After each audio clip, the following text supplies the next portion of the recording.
The following presentation by the Chestnut Hill Conservancy is part of our History at Home collection of activities from our archives.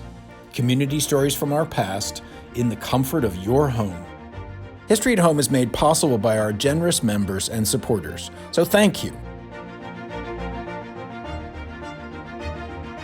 This illustrated lecture, entitled Vanished Northwest, was originally created as a captioned slideshow for the October 2019 Night of Lights exhibition along Germantown Avenue. Vanished Northwest was developed by Elizabeth Jarvis and produced by Leah Silverstein and Molly Murphy, with narration by George McNeely.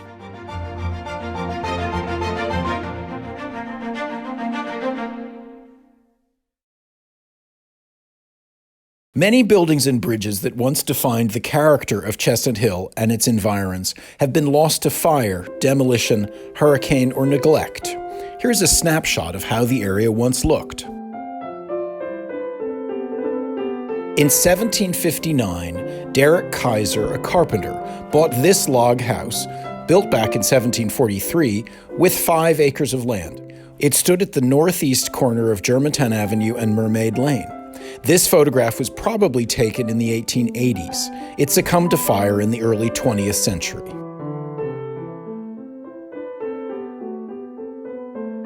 The John Rex House was located at 8121 to 8123 Germantown Avenue on the east side between Hartwell Lane and Abington Avenue, and was probably built between 1750 and 1770. Its central chimney and steep roof, which contained a 2-story attic used to store grain and supplies, were typical of houses built by Germanic settlers. German immigrants Julius and Catherine Kerper purchased this land in 1765. British troops stormed through Chestnut Hill in December of 1777, burning houses and taking goods. Kerper rebuilt his destroyed house and sold it in 1795. The new owners built this Federal-style house abutting the earlier 18th century house to the rear. The house survived until a fire in 1915, and the ruins were demolished to make way for Pastorius Park. Bethlehem Pike and Germantown Avenue became toll roads in the early 19th century. Shown here in 1904 is the toll house on Bethlehem Pike. The toll house was located along present-day Stenton Avenue, just south of Bells Mill Road. Bethlehem Pike became a free road in 1904, and the toll house vanished by 1910. The vast Mauer General Hospital opened in January 1863 to provide care for wounded Civil War soldiers who were brought here on the Chestnut Hill Railroad. Occupying 27 acres, the hospital extended from the present-day Chestnut Hill East Line to Stenton Avenue and from Springfield to Abington Avenues. The 34 wards accommodated 4,500 patients, about 3 times the population of Chestnut Hill at the time. Yackel's General Store was built sometime before 1775. In 1777, British General William Howe appropriated the house for his temporary headquarters. It was enlarged in 1876 to become the Maple Lawn Inn, a summer hotel. Shown here around 1908, it was located at the fork of Germantown Avenue and Bethlehem Pike, a dusty intersection that gave the hotel its nickname, the Dustpan. It was demolished in 1927. This house stood on the first block of Bethlehem Pike until the Sun Oil Company demolished it in 1933 to build a Sunoco gas station. The rear of the Chestnut Hill Baptist Church can be seen on the right. This 3-story Italianate stone dwelling was characteristic of many summer homes constructed in Chestnut Hill in the decades before and after the railroad came to the community in 1854. The house was demolished to make way for a row of stores built in 1924, including McNally's Tavern. The church pictured on the right was Presbyterian, and now it is Seventh-day Adventist.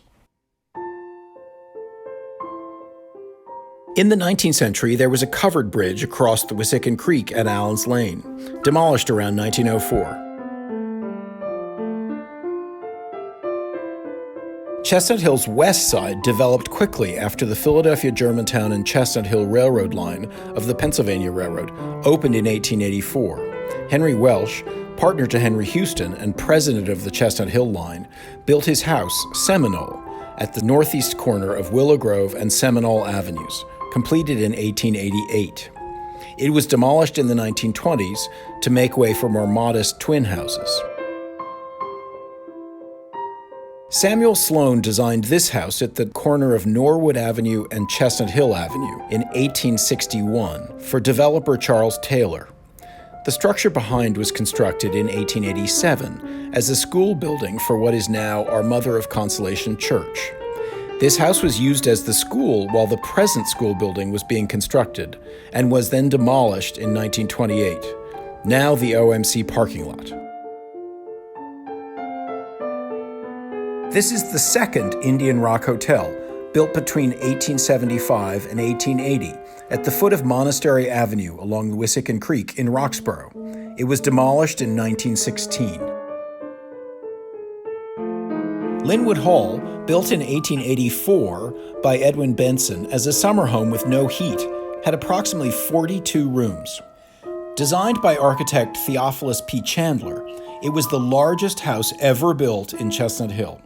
Too large to maintain without an army of servants, it was demolished in the 1930s, but the stone driveway entry posts still exist on Bethlehem Pike. This is an aerial view of Chestnut Hill in 1920, with Norwood Hall, West Chestnut Hill Avenue, and Towanda Street in the foreground. The house was designed by George Pearson for Chancellor C. English. In 1929, the 25-room mansion on an 18-acre estate was purchased by Jacob Diston, one of the heirs to the Henry Diston and Sons saw manufacturing fortune. The Gothic structure became known as Diston's Castle. It was demolished in 1941 and replaced by contemporary houses. The photographer taking this image in the 1860s was probably standing in an upper floor of what is now Keystone Hospice on Stenton Avenue in Windmore. The Thomas Potter House, known as the Evergreens, is on the left, now demolished. On the right is 100 Summit Street with its 4-story tower, existing today.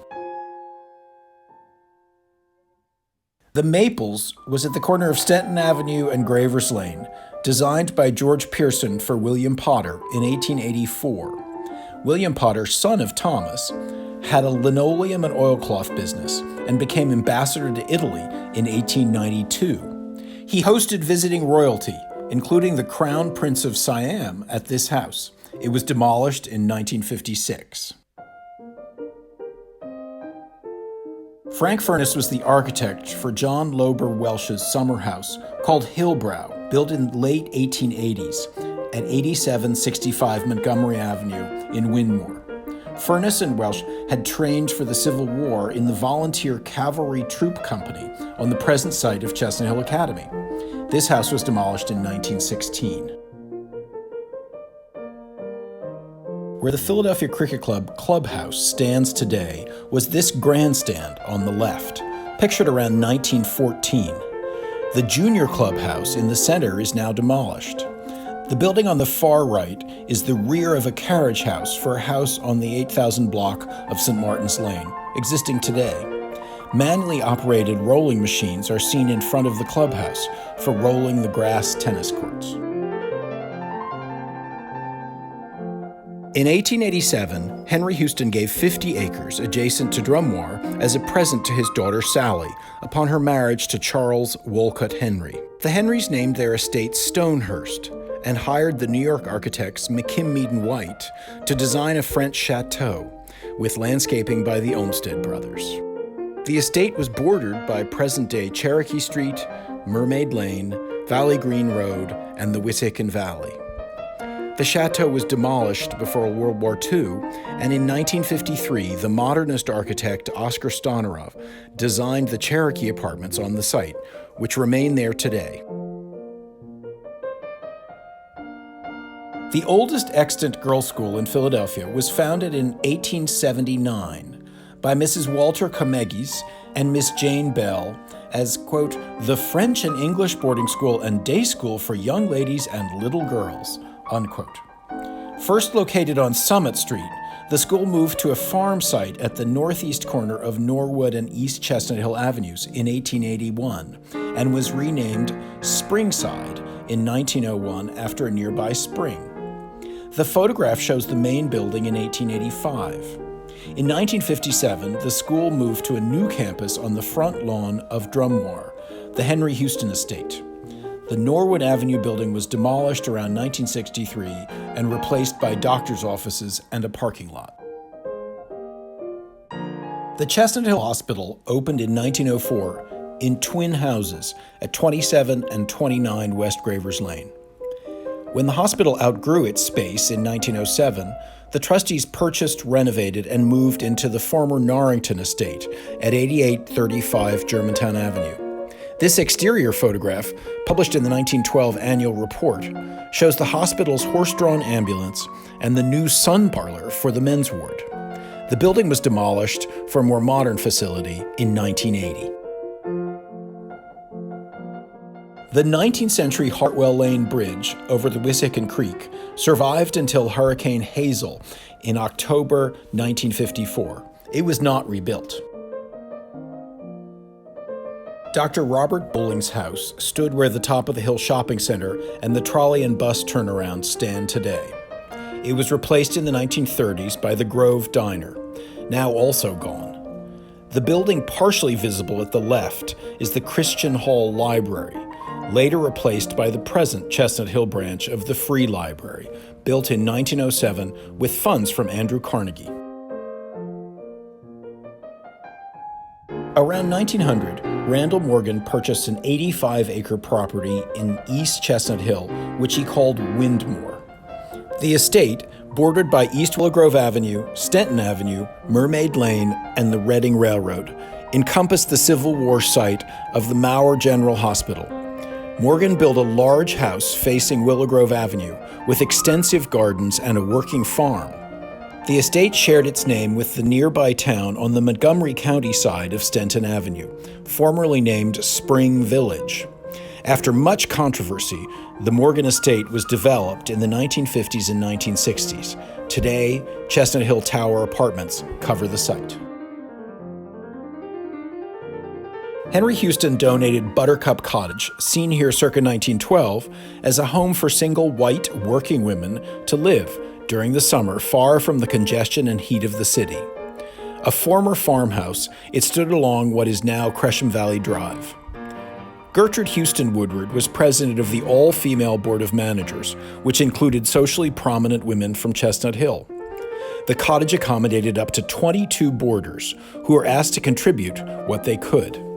It was set up for Protestants, but, quote, Catholics and others were admitted if willing to conform to the rules, unquote. During some of the World War I years, the Houston family lived there, presumably to conserve coal during the fuel shortages. This building survived until 1958, and the shell of the barn still exists.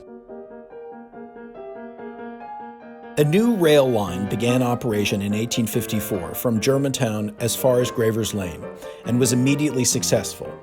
Architect Frank Furness designed this station at Mermaid Lane, built in 1885. Demolition had begun in the early 1930s when the tracks were elevated over Mermaid Lane.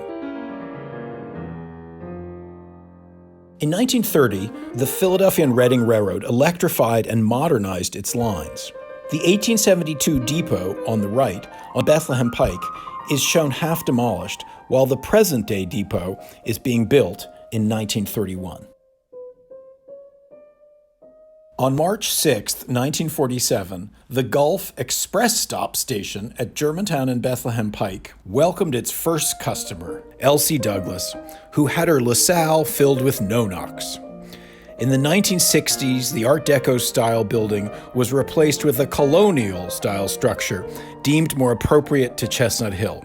Today, a daycare center occupies the fork of the roads.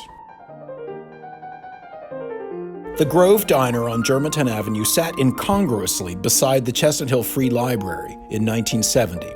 It was demolished a few years later and replaced by the Top of the Hill, a shopping plaza financed by the community-funded Chestnut Hill Realty Trust as part of a campaign to beautify and revitalize the commercial district.